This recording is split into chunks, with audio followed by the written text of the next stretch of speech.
बिस्मिल्लाहिर्रहमानिर्रहीम। अस्सलाम वालेकुम मेरे क्लास। उम्मीद है बेटा आप सब खैरियत से होंगे। जी बेटा, आज हमने करनी है एक्टिविटी यानी हफ्तावार सरगर्मी, और उसका उन्वान क्या है? इस्लाम में ख़वातीन का मुकाम। आपने इस उन्वान को देखते हुए ख़वातीन के मुकाम के बारे में, इस्लाम में जो भी मुकाम दिए गए, आपने कम से कम 5 सतरें लिखनी है। कोई आप इसमें कोई हदीस भी लिख सकते हैं इस्लाम में ख़वातीन के मुकाम के बारे में, या वैसे कोई आप पॉइंट है वो आप लिख सकते हैं। आप नेट से सर्च कर लें, आप अपने घर में किसी बड़े से पूछ लें, या आपको जो भी घर में मॉनिटर कर रहा है उससे हेल्प ले लें, और ख़ुद भी सोचें कि इस्लाम में ख़वातीन के मुकाम के बारे में क्या क्या बताया गया, इस्लाम ने ख़वातीन को क्या मुकाम दिया है। ये देखिए मैंने 5 लिख लिए हुए हैं। इस्लाम में ख़वातीन के मुकाम में सबसे ऊंचा मुकाम माँ का है, कि अगर माँ के सूरत में है औरत, तो औरत का हसीन तरीन रूप जो है वो माँ है, और माँ के कदमों तले क्या है? जन्नत है। फिर बेटी के रूप में औरत तो क्या है? बेटी को ख़ानदान के लिए बाइसे रहमत, और उसे अपने वालिदैन के लिए आखिरत में बाइसे शफात की नवीद सुनाई गई है। जो वालिदैन अपनी बेटियों की सही परवरिश और तालीम और तरबियत करते हैं और शादी करते हैं, वह जन्नत में नबी करीम सल्लल्लाहु अलैहि वसल्लम के साथ इस तरह खड़े होंगे जैसे हाथ की 2 उंगलियां। ये हदीस भी है। इस्लाम ने ख़वातीन को वालिदैन के तरके में से उनका जायज़ हक़ देने का हुक्म दिया है, कि ख़वातीन को उनका जायज़ हक़ दिया जाए। इस्लाम ने औरत को पर्दा करने और घर में रहने का कहा है, क्योंकि उसका असल शर्फ घर में है। जी बेटा, ये मैंने कुछ 5 है, ये मैंने 5 सतरें लिख दी हैं। इसी तरीके से आपने खुद से यही नहीं कॉपी करनी, आपने 5 सतरें खुद से सर्च करके या किसी से भी हेल्प लेके आपने लिखनी है, और लिख के आपने उसकी वीडियो बनानी है। 6 to 8 गर्ल्स जो हैं, 6, 7, 8 की जो गर्ल्स हैं वो पर्दे में रहते हुए वीडियो बनाएंगी। ठीक है बेटा, और अच्छी अच्छी सी प्यारी प्यारी सी मज़े सी आपने जो है, जो इस्लाम में बताया गया है औरत का जो है, औरत का मुकाम, ख़वातीन का मुकाम, बेटी का, वो जो आपने हदीस भी लिख सकते हैं और कोई भी सतर भी। अच्छे से वीडियो बनाइएगा। तब तक के लिए अपना ख्याल रखिएगा। फ़ी अमानिल्लाह। अल्लाह हाफिज़। Bismillahirrahmanirrahim. Assalamu alaikum wa rahmatullahi wa barakatuh. How are you, dear students? I hope you all will be fine at your homes. Students, let us start our English lecture, which is an essay, A Morning Walk. बेटा, आप लोगों के सामने एक vocabulary chart तैयार किया गया है। बेटा, आप लोगों ने इस चार्ट से हेल्प लेते हुए अपना जो ऐसे है वो सेल्फ राइटिंग के तौर पे ख़ुद से राइट करना है। ये ऐसे आप लोग अपनी होमवर्क वाली नोटबुक्स पे राइट करेंगे, और स्कूल की गिवन डेट के अकॉर्डिंग आप लोग स्कूल में इसको सबमिट करवाएंगे, ताकि ये चेक हो सके। बेटा, इस वोकेबलरी चार्ट को हम एक दफ़ा रीड आउट कर लेते हैं, ताकि आप लोगों को आसानी रहे। So let we start. Early to bed, early to rise makes a man healthy. Wake up early in the morning, made up the mind to go out for a walk. Went to friend's house. Streets looks deserted. People were sleeping. Few old people met us on the way. Firstly said the Fajr prayer. After this went for a morning walk. Morning breeze was blowing. Birds chirping, green grass with dewdrops. The farmer were plowing. Sun was rising in the east. It was beautiful to look. Returned home happily. बेटा, इस ऐसे में आपने morning walk के कुछ आपने benefits बताने हैं, कि मॉर्निंग वॉक के क्या क्या फ़वाइद होते हैं, और आपने अपनी रूटीन बतानी है कि जब आप मॉर्निंग वॉक के लिए जाते हैं तो सबसे पहले आप फजर की नमाज़ अदा करते हैं, उसके बाद आप बेड से जल्दी उठते हैं, क्योंकि एक मशहूर कहावत है कि जल्दी सोना और जल्दी उठना अच्छी सेहत की निशानी होती है। और इसके साथ आपने बताना है कि जब हम मॉर्निंग वॉक के लिए जाते हैं तो मैं अपने फ्रेंड को भी अपने साथ लेके जाता हूँ या जाती हूँ। ठीक है।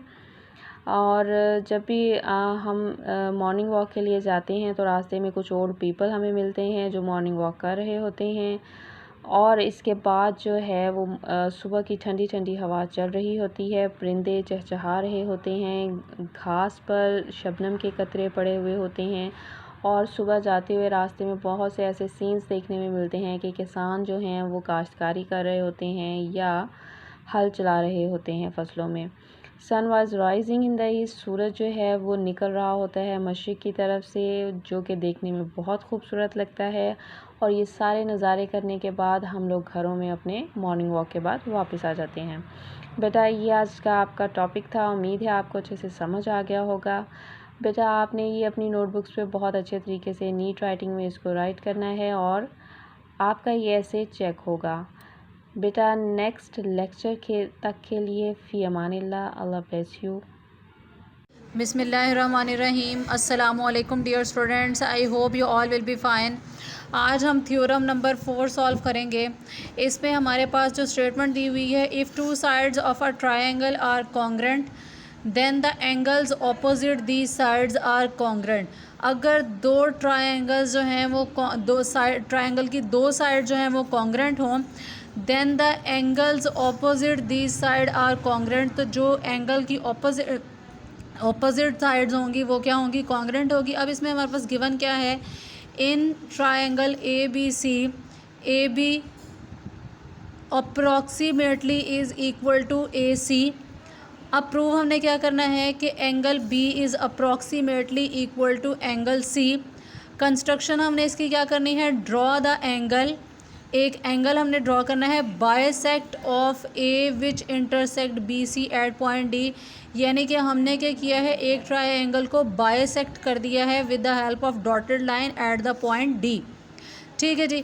तो अब हमने प्रूफ क्या करना है कि जो भी हमारा थ्योरम है इसको हमने प्रूव करना है with the help of statement and reason. तो जो स्टेटमेंट दी हुई होगी इसके अकॉर्डिंग ही हम इसकी रीज़न जो है वो बयान करेंगे। अब आपने जो थ्योरम है वो यहाँ से स्टार्ट करना है, गिवन से स्टार्ट करना है और यहाँ तक जो है वो आपका थ्योरम होगा। ठीक है जी। अब हम देखते हैं with the help of statement and reasons कि हमने इनको किस तरह से प्रूव करना है। सबसे पहले हमारे पास स्टेटमेंट दी हुई है, consider triangle A B D is equal to angle A C D. तो ए बी डी और ए सी डी जो है ये एक दूसरे के इक्वल हैं। अब A B is approximately equal to A C. तो ए बी जो है ये ए सी के अप्रॉक्सीमेटली इक्वल है, ये हमारे पास गिवन है। ठीक है। अब एंगल ये बी ए डी जो है अप्रॉक्सीमेटली इक्वल किसके है? सी ए डी के। ये कंस्ट्रक्शन की गई है जिसमें हमने बनाना है इसे डी पॉइंट, जो हमने इसको बाइसेक्ट किया इसे। अब A D approximately is equal to A D. A D जो है ये अप्रॉक्सीमेटली इक्वल है ए डी के। मतलब ये हुआ कि अब ये जो ए डी है ये इन दोनों ट्रायंगल्स का सेंट्रल लाइन है। तो ये इसकी कॉमन आर्म बोथ एंगल्स, यानी कि ये जो दोनों एंगल्स हैं इसकी ये एक कॉमन आर्म है। अब ट्रायंगल ए बी डी, जो ए बी डी है ये अप्रॉक्सीमेटली इक्वल किसके है? ए सी डी के। तो ये हमारे पास जो है वैसे थ्योरम है। अब hence angle B is approximately equal to angle C. तो corresponding angle of congruent triangle. तो ये हमारे पास क्या है जी? कॉरेस्पॉन्डिंग एंगल्स हैं किसके? कॉन्ग्रेंट ट्रायंगल के। ठीक है जी स्टूडेंट्स, ये आपका आज का थ्योरम नंबर 4 है। इंशाल्लाह आपको इससे समझ आ गई होगी। अच्छा जी, अब आपका मंडे को असेसमेंट होगी, ये जो आपके चारों थ्योरम करवाए हुए हैं। तो इसके लिए अब ये जो आपके 4 थ्योरम हो गए कंप्लीट, मंडे को आपकी इसकी असेसमेंट होगी। असेसमेंट जो है ये आपने जो अपनी नोटबुक्स पे टेस्ट पोर्शन बनाया हुआ है वहाँ पे आप इसकी असेसमेंट देंगे, और जब भी आपका होमवर्क कलेक्ट किया जाएगा साथ में ही आपकी असेसमेंट होगी। और आपने जो है वो इन चारों थ्योरम को अच्छे से करना है। मेथड आपका यही होगा, लेकिन थोड़ी बहुत चेंजेस के साथ जो है आप इनको प्रूव करेंगे और ध्यान से आपने ये सारा काम करना है। इंशाल्लाह आप ये आसानी से कर लेंगे। अल्लाह पाक आपके इल्म में इजाफ़ा फरमाए। फ़ी अमानिल्लाह।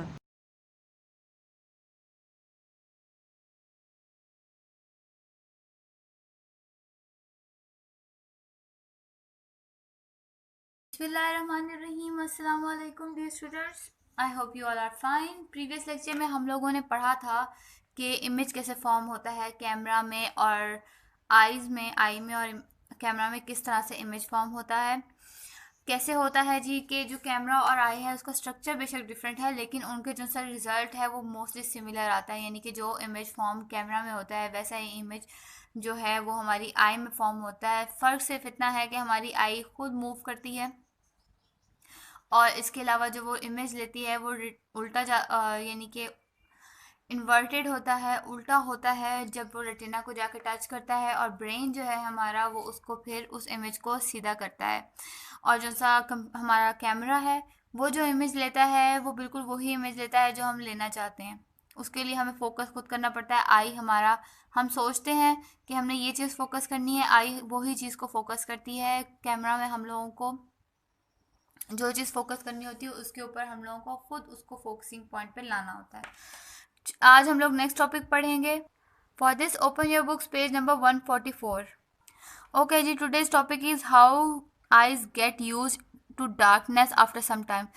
अक्सर औकात ऐसे होता है कि हम लोग किसी बहुत ब्राइट जगह से आएँ, ब्राइटनेस से आएँ, और जो रूम हो उसकी लाइट डिम हो तो हम लोगों को अंधेरा नज़र आने लग जाता है। हमें हर चीज़ धुंधला जाती है, हर चीज़ के आगे अंधेरा आ जाता है। उसकी क्या वजह है? उसकी वजह है हमारी आई के अंदर टू टाइप ऑफ विजन्स पाए जाते हैं। एक कोन होती है और एक रॉड होती है। जो कोन होती है वो जौन सी कोन है वो जब ब्राइटनेस होती है तो तब कोन वाले जैसे मसल्स हैं, कोन वाले सेल्स हैं, वो एक्टिवेट हो जाते हैं, और जिसकी वजह से हमें कुछ देर उसको एक्टिवेशन में लगती है। जैसे जैसे वो एक्टिव होते जाते हैं वैसे वैसे हमें चीज़ें नज़र आने सही से शुरू हो जाती हैं। और जब हम लोग यानी कि बैक में जाएं, अंधेरे में आएँ, तो अंधेरे में वो जो सेल होते हैं वो अपना प्रोसेस बंद कर देते हैं और रॉड टाइप के सेल्स ऑन होने लग जाते हैं, जिसकी वजह से जो हमारी आई है उसके आगे हमें अंधेरा छा जाता है, और उसके बाद आहिस्ता आहिस्ता इमेज जो है फॉर्म होने लग जाता है। अगर हम देखें अंधेरे में भी अक्सर हम लोग चल सकते हैं, इजीली हमारे लिए विजिबल होता है कुछ ना कुछ चीज़ें देखना, तो उसकी वाहिद वजह भी रॉड होती है। रॉड टाइप के जो से सेल हैं वो एक्टिवेट हो जाते हैं, और जब वो एक्टिव होते हैं तो हमें आहिस्ता आहिस्ता हर चीज़ नज़र आने लग जाती है। रॉड जो है वो ब्लैक और वाइट कलर का के इमेजेस भी देती हैं। तो जब इसके दरमियान का जो टाइम होता है, जिसके दरमियान का जो इंटरवल होता है, वो हर एक की आई का डिफरेंट होता है। जिस टाइम में इसने एक्टिव होना है, जिस टाइम में इसने डीएक्टिवेट होना है, ये सारा एक प्रोसेस होता है जिसकी वजह से यानी कि ये जो सेल्स हैं ये काम करते हैं कोन एंड रॉड रेटिना में, जो हम लोगों को इमेज फॉर्मेशन में मदद करते हैं।